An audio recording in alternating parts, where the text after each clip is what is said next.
So, Professor Jean-Marc, are you ready to start? And I'm gonna start. I'm ready. Okay. So, where is by the way, uh, other coordinator? So anyway, we're gonna start. So thank you so much for coming our graduate colloquium meeting today. We are so honored to introduce Dr. Jean-Marc Coicaud as my old friend and the distinguished professor of law and global affairs at Rutgers School of Law. He is also the member of European Academy of Science called as Academy Europaea. Prior to joining the Rutgers University School of Law, he also served as the director of the United Nations University from 2003 to 2011. Dr. Coicaud also served in the executive office of the United Nations Secretary General as a speechwriter for Dr. Boutros Ghali. He served so many other roles related to international organizations in other countries. He is also the author of 16 books. Today's presentation is one of 16 books. Please welcome Dr. Jean-Marc Coicaud with your big wave or big applause. Today's title of his presentation is Can There Be Security Without Justice? Can There Be Security Without Justice? We have 45 minutes presentation of Dr. Jean-Marc Coicaud. After 45 minutes, we have 15 minutes discussion. If you have any questions, please leave your question in chat box or you will give you a chance to ask a question later. Today's presentation will be recorded during this presentation. If you don't want to show your face, you can turn off your screen, but at the end, also you can just have a chance to show your face. Can we start the presentation? Please welcome Dr. Jean-Marc Coicaud again. Thank you, Kathy, and thank you, Amy, and good afternoon to everyone. I will show my face, Kathy. So I'm delighted to be here today. And first, I would like to thank Kathy for kind invitation. It was a pleasant surprise to hear from you earlier this fall. In fact, we have known each other for many years, having worked together about, I think, 20 years ago at the United Nations in New York. So it's really a great pleasure to reconnect and accept your invitation to speak as part of your global forum. So when Kathy and I discussed the topic for today's presentation, we decided on the question, can there be security without justice? And indeed, at both the domestic and international levels, this issue is really one of profound significance. As you know, security and justice are among the most cherished values we hold. We all want to be safe, and we all want to be treated fairly. So from a general point of view, clearly these two notions and their connections are very, very important. And more specifically, with tensions and conflicts rising globally in these days, examining the relationship between security and justice has probably, perhaps, never been more tightly. And so that's why we decided with Kathy to focus for this presentation on can there be security without justice. And so in this presentation, I'll try to address this question in four parts. First, I will provide my answer to the central question. And thank you, Kathy, for the next slide, the outline. So first, I will provide my answer to this central question. Can there be security without justice? And here my answer will be no. I tend to think that true security cannot exist without justice. I will explain why that is the case. And here I will also touch upon the role of international law when it comes to this relationship between security and justice. Second, my second point, and here, while I believe that there is no real security without justice, I will explore how security is often pursued without regard for justice, and this both domestically and internationally. And I would also indicate that this can be happening in the context of international politics, in the context also of international law. So that will be my second point. Third, I would like to examine or to allude to two contemporary security policies that, in my view, tend to prioritize security over justice, which of course can be deeply problematic. And so these two examples here will focus on the ongoing Israeli-Palestinian conflict, which is of course unfolding at the moment. And I will also focus on US foreign policy in relation with international law. So in this third part of my presentation, I'll say a few words on these two examples and what they mean in terms of the relationship between security and justice, and the quest of security in connection or not with justice. And fourth and finally, I'll try to suggest four ways through which we might better align security with justice moving forward. So that's what I plan to do in this presentation. And of course, here I must note that my presentation will only be a brief overview of the issues tackled, since Cathy has allowed me about 40 to 45 minutes for my presentation. Nonetheless, I hope the ideas I plan to share today will prompt some further thought and perhaps foster a productive discussion after my little presentation. So let me begin with my first point. That is to say, let me begin by addressing the question, can there be security without justice? And here we have the slide referring to my first point, security with justice. And so to this question, can there be security without justice? My straightforward answer is no. There cannot be real security, and here the adjective real is important. So there cannot be real security without justice. At least this is my thinking on the matter. So let me elaborate a bit and unpack this straightforward answer. There cannot be real security without justice. So here first, when I speak of security, I'm not referring to absolute security. I don't think that such a thing exists.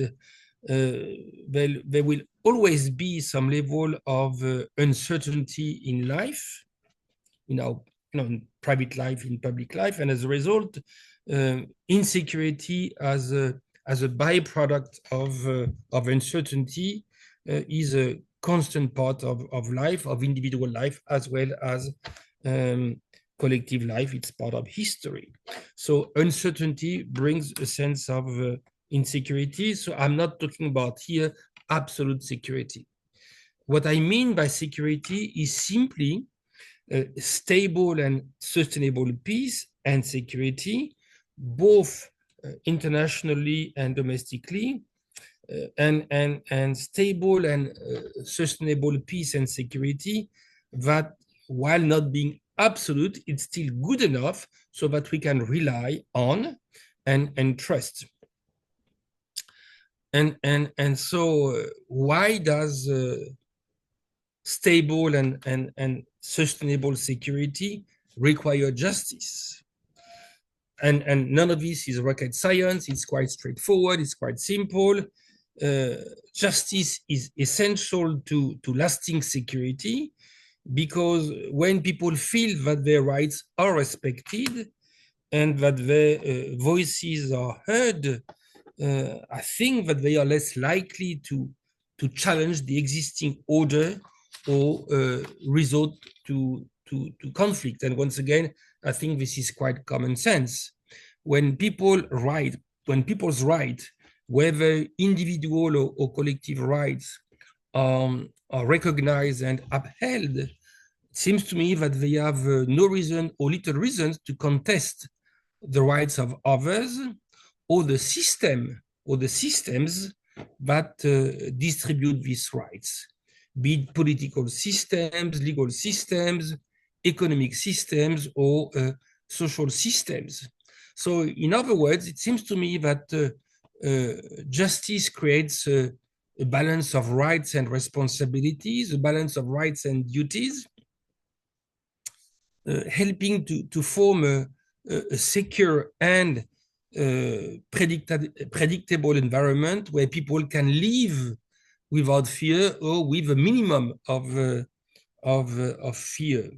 And this leads to a deep sense of security and in fact, a deep sense of peace of mind. And in this regard, the French philosopher Montesquieu from the late 17th century, early 18th century, captured the essence of this connection between security and justice when he defined security as the tranquility of spirit, which comes only, in fact, only with, through justice, with justice.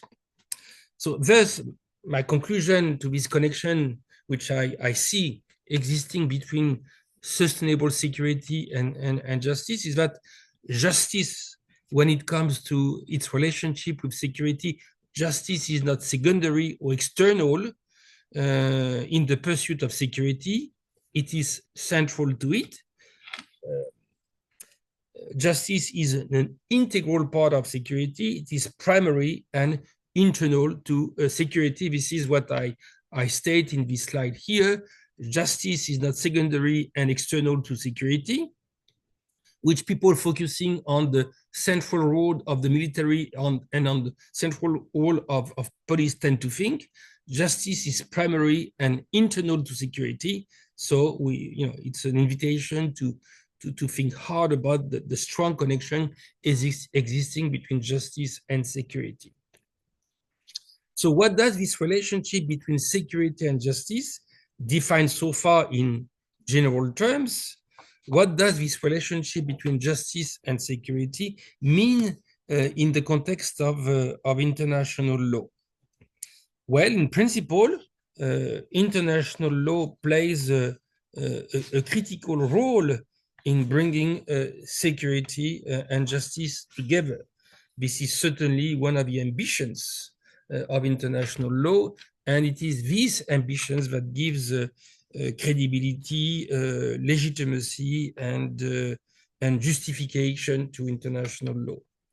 While international law is undoubtedly shaped by power dynamics, while international law, and we all know this, reflects Western ideas and interests, especially since it emerged largely from the West, its very essence, its very source of justification is concerned with aligning security with justice. Principles such as sovereignty, self-determination, and the protection of human rights, just to name a few principles. So these principles, among others, seek to create an international system that balances security and justice for individuals, for states, and for global society. This kind of balance of security and justice, indeed pursued by international law, is not simply targeting the international level, it is targeting societies within this international system, but also targeting individuals so that they can enjoy a sense of welfare. So in principle, international law's goal is to embed justice within the international order, ensuring that security is based on the protection of rights, participation, and accountability. So that's the connection existing in international law between security and justice. Essentially, in principle, security is being pursued through the quest for justice. So this is my first point. Next point. Next slide, Cathy. So now, let us consider how security is frequently pursued without regard for justice. And when it is the case, and it is often the case, that's why very often the pursuit of security is limited to the use of the police, of the military, and very often we see justice is seen as an afterthought, as secondary when it comes to the quest for security. So very often when security is pursued without regard for justice, very often we see two key patterns that tend to emerge. First, when security is sought without regard to justice, the use of force often becomes, if not the primary, at least the main method of enforcement. Indeed, as we all know, people rarely consent to injustice willingly, and as a result, force is used very often in this kind of situation to maintain order. That said, as we know, be it at the national level or at the international level, the use of force is only justifiable under certain circumstances and under certain conditions when it is launched for the right reasons. Today, at the international level, it is essentially for self-defense and humanitarian reasons, and when it is used the right way. And in contrast, when force is used unjustly, that is when it is deployed for the wrong reasons and in the wrong ways, a sense of injustice is likely to emerge. And as a result, this sense of injustice is likely to bring about a sense of false security, that is to say, a sense of security, a situation of security that is fragile and easily undermined. So this is one key pattern that we can witness when it comes to security being pursued without considerations for justice. The second pattern that we can witness when security is being pursued without much consideration for justice is that this amounts to a lack of the rule of law, the lack of rule of law. And of course, lack of rule of law, be it at the domestic level or at the international level, is a major problem, because rule of law is, in the end, foundational, both for justice and security. I mean, as we know, the rule of law is essential for justice to take root, and without it, security becomes fragile and in the end probably unsustainable. Political systems, whether at the domestic or international level, political systems that ignore justice and in the process ignore the rule of law, relying instead on power and force, are, I think, inherently unstable. Force may provide temporary order, but I think that it undermines the long-term possibility of real security. This is why I think that, in fact, authoritarian regimes, dictatorships, although we present them as strong regimes, tend to be in fact very weak and prone to disappear. So what does the quest for security without factoring in justice mean in the context of international law? So this is my third point here, international law as weak rule of law. No. Oh, yes. Stay here, Cathy. Stay here. International, we're at international law as weak rule of law. And precisely at the international level, if, as I said earlier, international law seeks to anchor security in justice, and this is the main source of legitimacy, of credibility, of justification for international law, it happens that international law has also major limitations. And in fact, these major limitations affect the credibility of international law and its ability to contribute to security, and of course, in the process, affect its claim of credibility, legitimacy, and justification.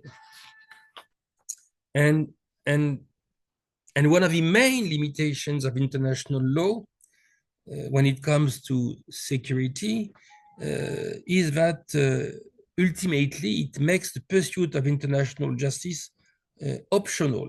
And this is a key aspect of the nature of international law and of what I call the contractual nature of international law.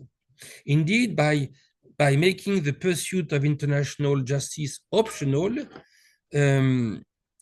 international law makes the contribution of international, this optional dimension makes the contribution of international law to international security fragile and unreliable.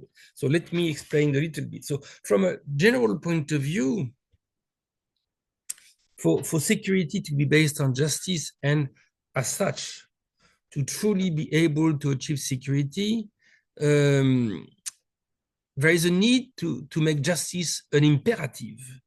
There is a need to make justice non-optional. For instance, at the domestic level, in a democracy that is well functioning, on the one hand, democracy, of course, celebrates the rights of individuals.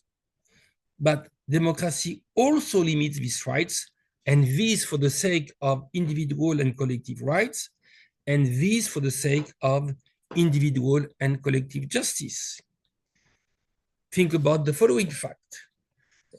Being a citizen means that we have rights, but it also means that we have duties and that we cannot escape them. Our duties, when it comes to the logic and the functioning of society, are not negotiable. And they are not negotiable because our ability to enjoy our rights is based on the other side feeling that it is their duty to respect these rights. So in essence, it's not up to people to respect law. We have to respect law. And if we do not, there is a price to pay. So in essence, in a democracy, the rights of individuals are not above the rule of law. This is why in a democracy, the rule of law exists and is possible. It is also based on this that the possibility of and the belief in justice rest. So this is what we can see at the domestic level in a well-functioning democracy. This democracy celebrates the rights of individuals, but at the same time, for the sake of its rights, it limits the rights of individuals. But in contrast, at the international level, in international law, this is not the case at all. In fact, in the name of sovereignty and state consent, consent is still a central notion at play in international law. And of course, sovereignty and state consent are elements of the agenda of justice put forward by international law. So in the name of sovereignty and state consent, states find themselves largely above the law, above international law. This is what makes the international rule of law very fragile and to a certain extent, a fiction. Think, and this is, I think, quite illustrative of the situation that I am referring to here, think about the nature of international criminal law and of international criminal justice. To be sure, there are international standards that outline international human rights and outline the need to respect and protect these human rights. And of course, this creates a normative obligation. But the truth of the matter is that from this doesn't follow that the application of international criminal justice is imperative, is automatic. It doesn't follow that the application of international criminal justice enjoys a high level of compliance. In fact, in international law, international criminal justice is largely optional, and optional here is the key word and accounts for the fact that, in my view, in many ways, international law is a weak form of rule of law at the international level. So international law envisions and makes it possible for international criminal justice to be largely optional. Essentially, it is based on the goodwill of states to be bound by it or not. So it's up to states. Take the example of the International Criminal Court, the ICC, established in 2002. It is up to states to become party to the ICC. That is to say that it is, by and large, once again, optional. So in essence, international criminal justice is optional based on whether or not states want to be made accountable. And of course, needless to say, in these circumstances, it is difficult to say that international law is serious about anchoring its quest for security in the demands of justice.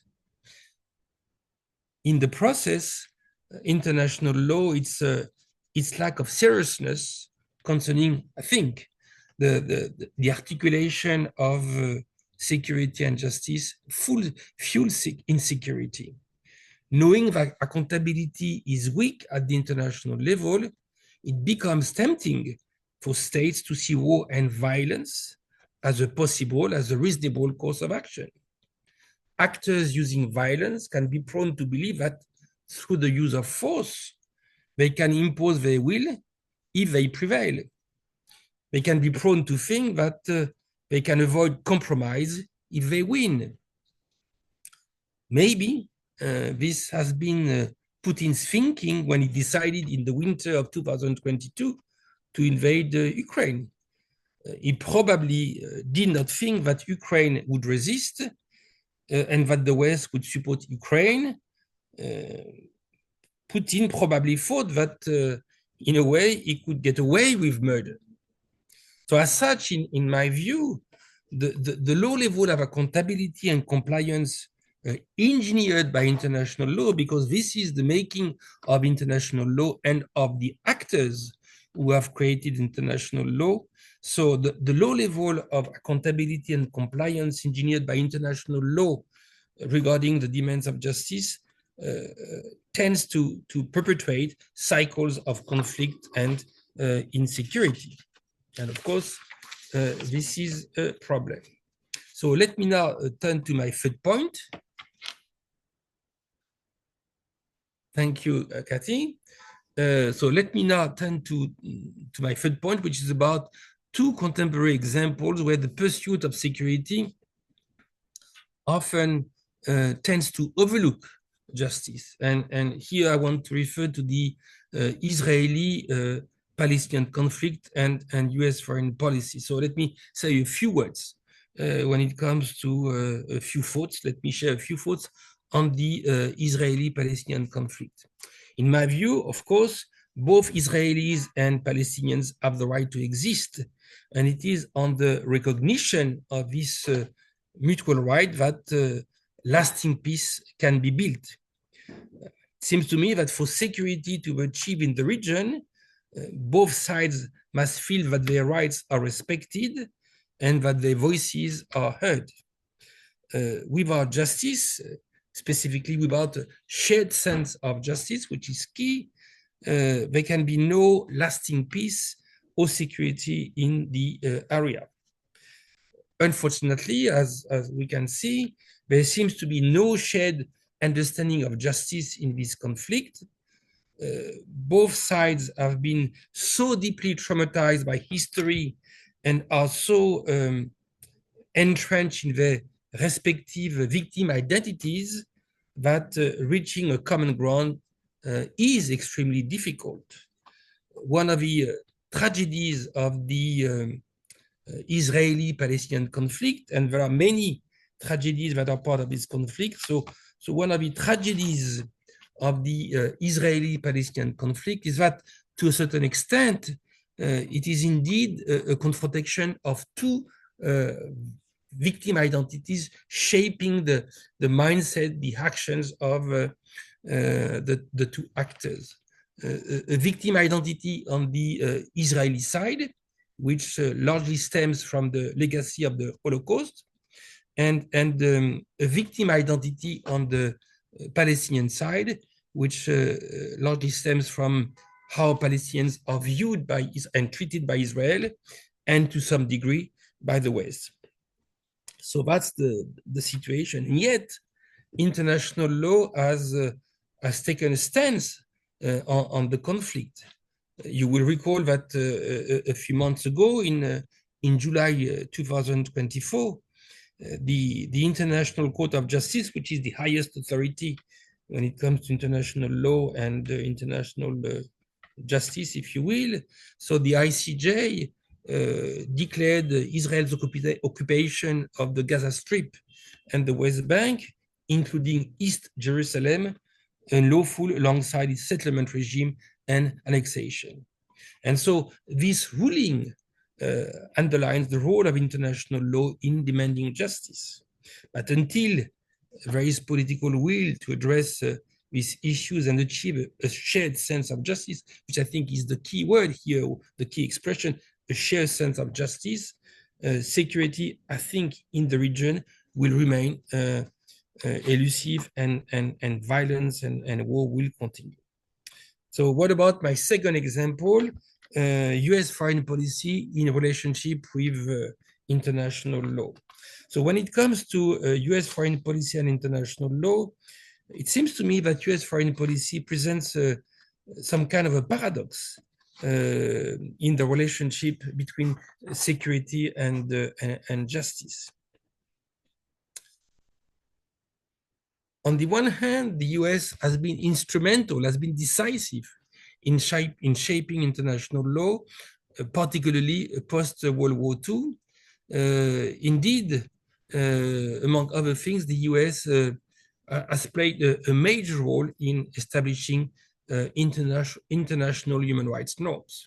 But on the other hand, the US has frequently adopted a selective approach to international law, choosing when to adhere to it and when to disregard it, often acting in its own interest rather than respecting the broader principles of justice. And needless to say, I think that this approach has contributed to undermine the credibility and legitimacy of international law, and in the process, it has weakened the capacity of international law to deliver true international security. While the US helped to create international legal frameworks, it has often opted out of a binding authority, in the process weakening the global system's ability to foster justice and security and to dovetail justice and security. The US has been prone to think that at the international level, it has few duties and a lot of rights, and that other countries, especially small countries, have few rights and a lot of duties. And so in the process, while being a key underwriter of the UN and of international law, the US has been undermining both the UN and international law. It has also undermined its own credibility. And so this has contributed to weaken the credibility and legitimacy of international law, and in the process, also the credibility of the US, at least of its foreign policy. And so this has contributed to weaken the belief that international law represents a credible form of international legitimacy and justice. Indeed, other countries have come to think, especially in what we call today the global south, but if very few rights are recognized to them, why should they feel that they should have duties toward the international system? And so clearly, this contributes to the weakening of the ability of international law to provide international security. Fourth and finally, I would like to offer 4 suggestions, and this is my 4th point. So I would like to offer 4 suggestions for strengthening the alignment between security and justice at both the international and philosophical level, if you will. So the first suggestion has to do with international cooperation and competition. While competition between nations is probably unavoidable, especially since we have this national bent of the international system, I think that competition is most productive when it occurs within a framework of cooperation. Cooperation fosters mutual trust, recognition of rights, and a more stable international order. So as such, cooperation or competition unfolding within the framework of cooperation has to be viewed as a key element for long-term security. And in this area, clearly we have to make progress, especially in the current era. The second suggestion that I would like to make concerns inclusive national interest. It seems to me that the national interest of state should be defined in inclusive terms. A nation's security cannot be ensured at the expense of the rights and interests of others. This is particularly true for powerful nations. Actions taken solely for national self-interest have an impact globally, and in the process, they can contribute to international security. For instance, they generate resentment, and the generation of resentment is not necessarily good news for the building and the preservation of security at the individual and collective level, at the national and at the international level. So here, when it comes to the conception of the national interest, especially when it comes to major powers, a more inclusive vision of the national interest is required and is likely to somehow bring about a stronger sense of security. Now, as a third suggestion, a few philosophical thoughts. And here I would want to stress the fact that from a philosophical standpoint, peace begins with justice. And if you allow me to quote a French saying, so there is a French saying, and it goes like this. So if one is at war with oneself, one is likely to be at war with others. And if one is at peace with oneself, one is likely to be at peace with others. So since it's a bit deep, let me repeat this saying and these 2 sentences. So once again, if one is at war with oneself, one is likely to be at war with others. And if one is at peace with oneself, one is likely to be at peace with others. So if you're at ease with yourself, chances are that you're going to be at ease with others. If you're not at ease with yourself, chances are that you're not going to be able to have good relationship with others. So that's the meaning of this saying. And so building on this, I will say that justice and peace begin with the individual and extend outward to relationships with others. And this is true whether in society or between nations.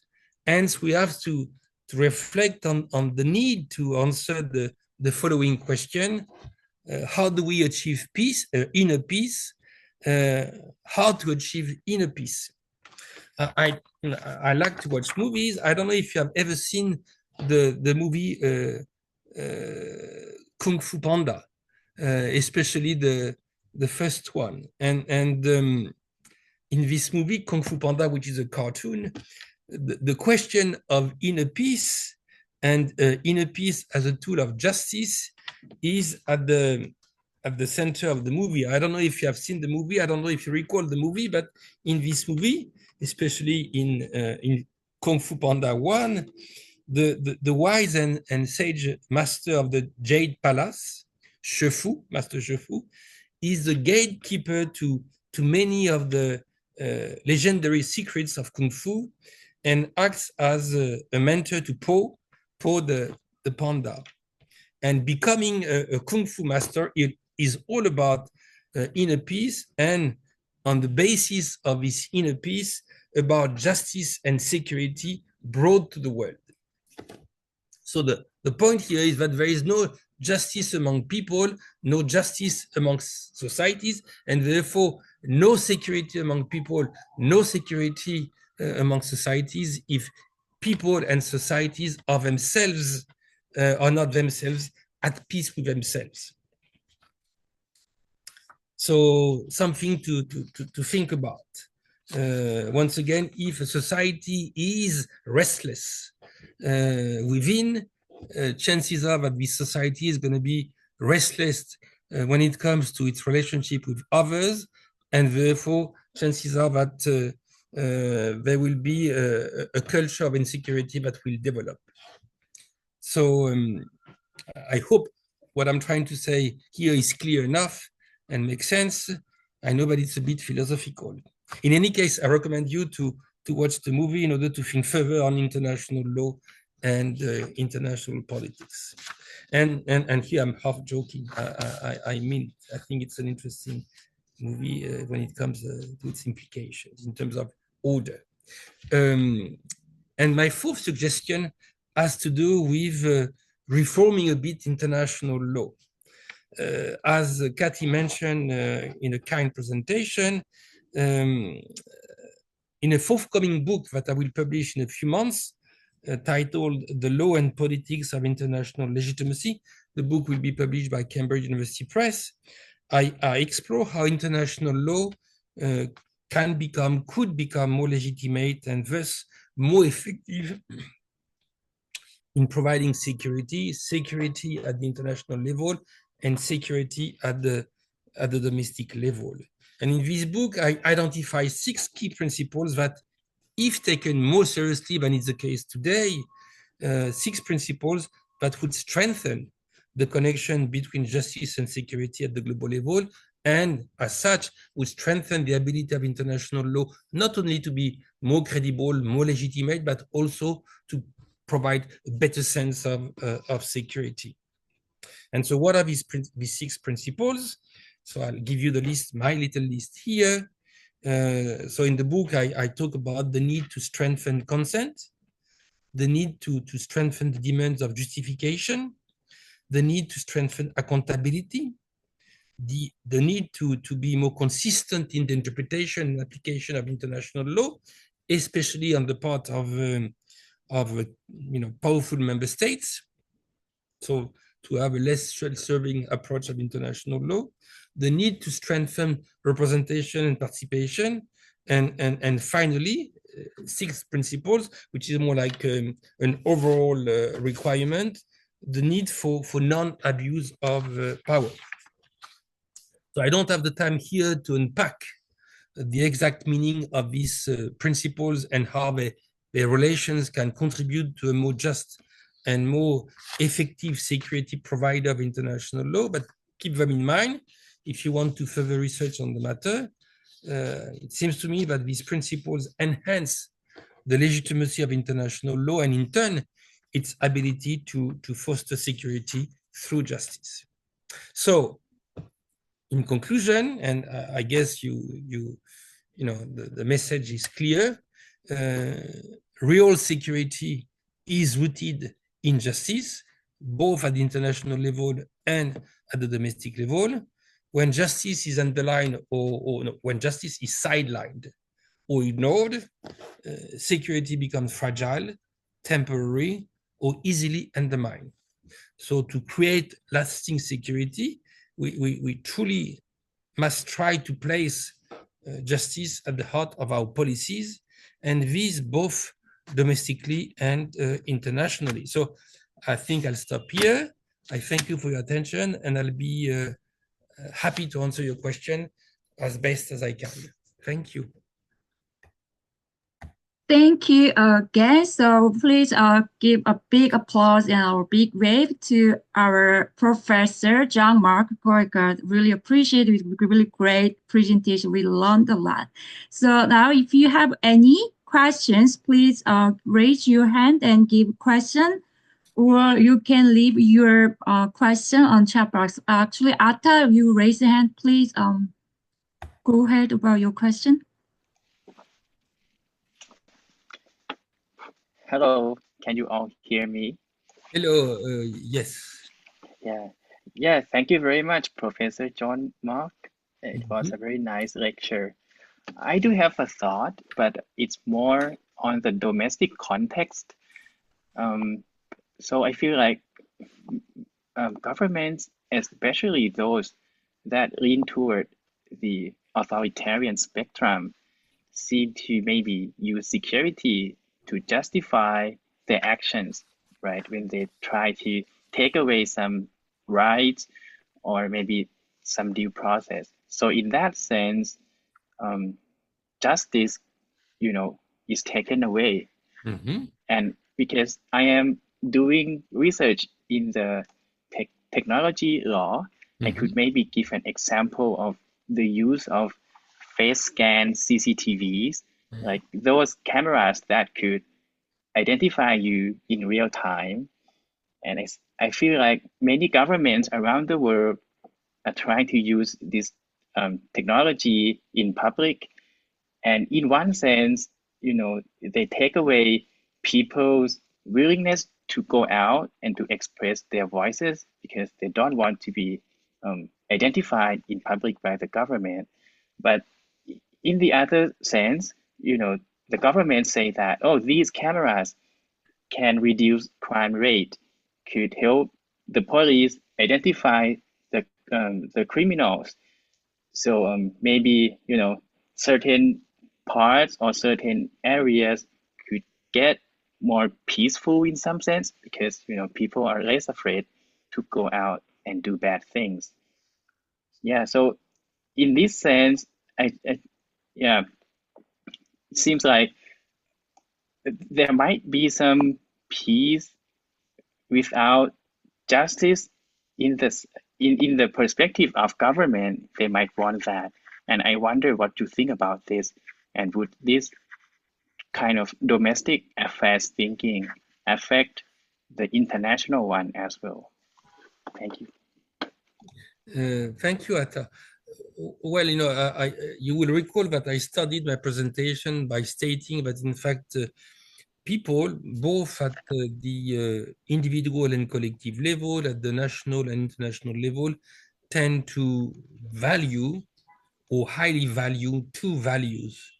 The one is security, and the one is justice. That's why very often societies are built on, and orders are built on, when they are, aiming for what I call so you have two types of security. You have an alienating form of security, and you have an empowering form of security. An alienating form of security is essentially based on somehow reducing as much as possible the liberty of people. An empowering form of security is based on enlarging as much as possible the liberties of people without having these enlarged liberties undermining the possibility of security and order, right? Of course, I tend to prefer, for society, for the health, and I think the wealth of a society, an empowering form of security, that is to say, one that enlarges liberties while at the same time making sure that the liberties are not undermining the possibility of rights, is the best way, right? But not all societies do this. Very often, authoritarian societies, tend to think that alienating security, that is, limiting as much as possible the liberties of individuals, is the right course of action for them. I tend to think that societies aiming for alienating security, in fact, are fragile and have do not have the kind of stability and sustainability that society is based on empowering security, based on enlarging liberties as much as possible, but at the same time not to the point that it undermines the rights of people, is the best option. So it's about balancing the desire for security that people have with the desire that people have for liberty, without having one undermining the other. Thank you. Of course, if in a given society you have a system that is able to catch thieves and criminals very quickly, people are going to be happy about the high level of security that they enjoy. But they would not be happy if this high level of security means, making them not as free as they would want. Thank you. So it's about balancing the two. And I'm not saying that it is easy. Yes. So, thank you very much for your comment. Thank you very much. Actually, we may stay all day long to have a discussion with our Professor Jean-Marc Coicaud, but because of time limits, I'll just have one more question from Hillary. You're going to say thank you again, and just reading from his question. Considering the rise in the incidence of armed conflicts in international law and the stance of the Security Council, do you agree that the Security Council should be reorganized or reconstituted? Should we have a centralized and armed institution for enforcing international security? This might direct at the principle of accountability that you talked about. Okay, so thank you, Gary, and thank you, Hilary. So for the issue of a centralized and armed institution for enforcing international security, the Secretary General for whom I worked, Dr. Boutros-Ghali, was interested in this idea, but of course, member states are not interested in these ideas. Member states are very eager to keep for themselves the monopoly of the use of force. They are open to the idea of having an organ, the Security Council, authorizing the possibility of the use of force. But when it comes to the operations of the use of force themselves, member states are not willing to see the UN having its own standing army. They have always opposed this.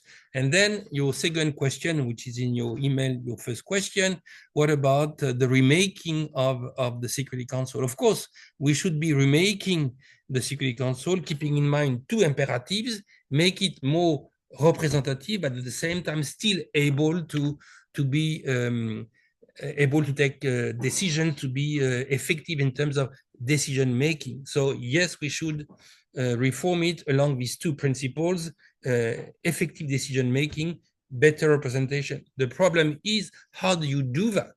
In the past 20 years, in fact, you have had a number of proposals being put forward as a way to reform the Security Council, but they haven't been successful, partly because For instance, one of the suggestions has been to bring to the Council key countries from the regions, from Africa, from Southeast Asia, Northeast Asia, Latin America, and the Middle East. But of course, for instance, when it comes to Middle East, you have two potential candidates, Saudi Arabia and Egypt.